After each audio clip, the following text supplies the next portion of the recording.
Alright, hey, what's up, guys? Welcome to We Talk Fights. We got UFC Fight Night, Moicano versus Duncan, a couple of American Top Team boys.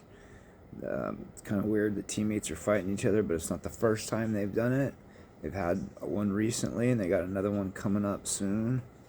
But I think that will be somewhat of a competitive scrap. But let's start off with the early prelims. We got, I'm going to give you, I know, you can wave to the peoples. I'm going to give you guys 10, 3, 4, 5, 6, 7, 8. Yeah, I'm going to give you guys 10 picks. A couple of the fights, the early prelims, I think a lot of you could care less about them. And very irrelevant fights in my eyes. And I just wasn't going to do any research on them. But we'll start off with the Haley Cowan and Alice Pereira. She has no relation to Poatan, but it's a 34-year-old against a 20-year-old. Pereira, it's her second fight in the UFC, the 20-year-old girl. And she's scrappy. I think she will get it done against Haley Cowan. She's not that good. I think we could. Pereira can turn into a good little fighter in the next few years, but I think she'll get it done with the unanimous decision. Next, this next one could be a coin flip, you guys. We got Lando Venata, who hasn't won a fight in 5 years. I don't think he's fought in 3 years, against Darius Flowers, who hasn't fought in like a year or two. The reason I'm telling you Darius Flowers is his job's on the line. He's got 3 L's in a row already. He gets cut. He'll be cut Monday, Tuesday morning if he does not win this fight. So he's literally fighting for his contract. So far we got Pereira and Flowers. Third, we got Costa against Stuart Nickel. Now, I'm not real high on Costa, but look at how good Diego's team has been looking lately. Look at Grasso last weekend. You see a lot of that boxing, that high guard. Diego and Grasso have the same style.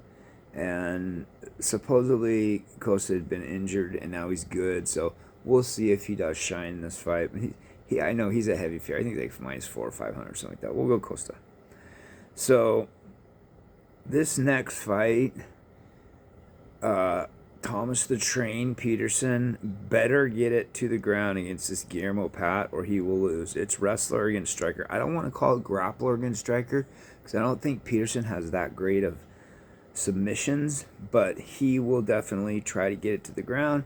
I know Pat has quite a reach advantage on him, but 6-0, you gotta, like, these guys that come from Bellator or these regional fight leagues, you gotta prove it to me when you get into the league. I've seen some guys that they look like world beaters until they get to play with the big boys and they put their big boy pants on and shit them. So I'm gonna go. I could be wrong on this one, but I went and looked at Guillermo's past fight. He has that bladed stance. He's done a lot of karate his whole life. Haven't seen him grappling at all. Peterson is going to put him up in the cage and test his takedown defense. So we'll see. I'm going to go Thomas Peterson on that. He has a lot more UFC fights than Pat. Next, Jose Delano against Robert, I think it's Ruchala. Just looking at past opponents, this has to be Delano. I think that's an absolute layup right there. On the main card, we started off with my boy Tommy Gunn. He's some crazy, like 1,400 favorite, rightfully so. Today at the face-off, a little clown had wings on his back, and he looks like a midget. Nothing against midget, but he looks very tiny next to Tommy. Looks like a flyweight against a lightweight, honestly.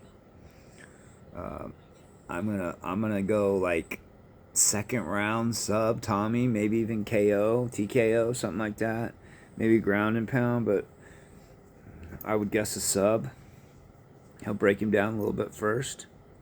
So we got Tommy Gunn there. Next, we got this kid, Ethan Ewing, that beat Malcolm Wellmaker, the prospect everybody was high on, Wellmaker.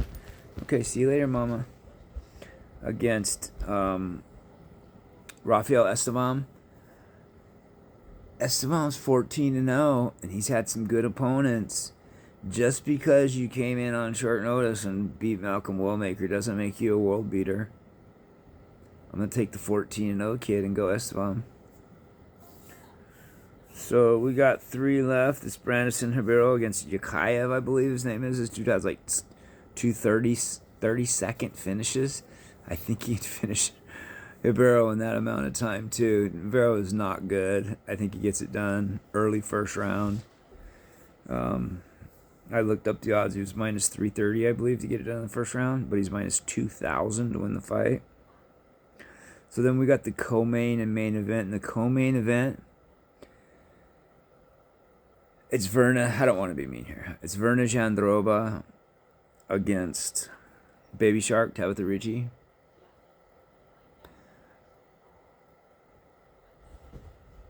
If you just do the MMA math, Verna gets this done. I think it'll be a lot closer than a lot of people think. But I think it'll be unanimous decision, Verna Jandroba. You know, some of these guys, they're 36, 37 years old, and you don't really see a difference in them, but some of them you do. I believe Duncan's 31 or 32, and I believe Moicano is 36. Sometimes I think these fights, when they're very evenly matched, who wants it more? I think right now Moicano financially is a little more set with what he's got going on the side, his little side hustles and his socials. And let's be real, we've seen that Duncan has that dog in him. Wouldn't surprise me if Moicano wins, but I do think Chris Duncan gets it done, and I'm going to go with Chris Duncan. So, not a real banger of a card, but there could be a lot of finishes on this card. If you guys are going to bet responsibly, have fun. Let's go.